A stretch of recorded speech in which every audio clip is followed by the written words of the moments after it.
வெள்ளியில் ஃபில்லிங் பண்ணலாமா? அதாவது பல் அடைக்கலாமா? ஒரு முன்னொரு காலத்தில் பார்த்திங்கன்னா தங்கத்தில் தான் அடைச்சிட்டு இருந்தாங்க. தங்கத்தோட விலை ரொம்ப ஜாஸ்தியானதுனால விலை கம்மியானது அப்படின்னு பார்த்து வெள்ளியும் பாதரசமும் மிக்ஸ் பண்ணி அடைக்க ஆரம்பித்தாங்க. அதுக்கு சில்வர் அமால்கம்னு பேர். அதுதான் இன்றைக்கி வரைக்கும் வெள்ளியில் அடைக்கிறதுன்னு அடைச்சிட்ருக்காங்க.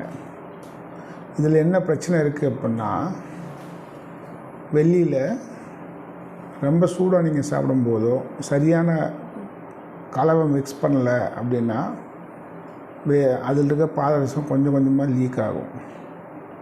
இது பேர் மெர்க்குரி டாக்ஸிசிட்டின்னு பேர். உலகத்தில் இருக்க பல நாடுகள் இப்போ வெள்ளியில் அடைக்கிறத நிப்பாட்டிட்டாங்க. எங்களோட கிளினிக்கில் எப்பயுமே வெள்ளியில் நாங்கள் அடைச்சதே கிடையாது. ஏன்னா அதன் மூலமாக நரம்பு தளர்ச்சி வரலாம், நிறைய ப்ராப்ளங்கள் வரலாம். இன்னொன்று, வெள்ளி பார்த்திங்கன்னா ஒரு அடுக்கி வச்சுருக்க செங்கல் மாதிரி தான், சிமெண்ட் இல்லாத செங்கல். அதுக்கேற்ற மாதிரி கேவிட்டி ப்ரிப்பேர் பண்ணி அதுக்குள்ளே வச்சா மட்டும்தான் நிற்கும்.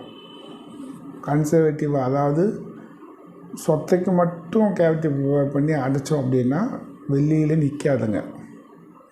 அதுக்கு கிளாஸ் ஐனம் சிமெண்ட்டோ, காம்போசிட் சிமெண்ட்டோ, ஜிர்கானமரோ, இல்லை இன்னும் வெரைட்டியாக பாலிகார்பாக்சிலேட் நிறைய சிமெண்ட்ஸ் இருக்குது. மோஸ்ட் காமனாக யூஸ் பண்ணுறது கிளாஸ் ஐனம் சிமெண்ட் தான்.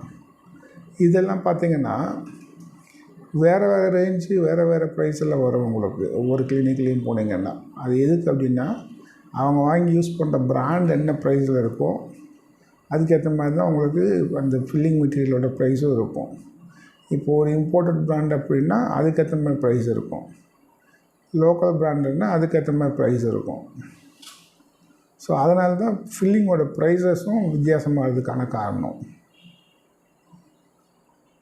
இப்போதைக்கு வெள்ளியில் அடைக்கிறத நிப்பாட்டிட்டாங்க. இன்னும் வெள்ளியில் நிறைய அடைச்சிட்டு தான் இருக்காங்க. ஆனால் அது நல்லது கிடையாது.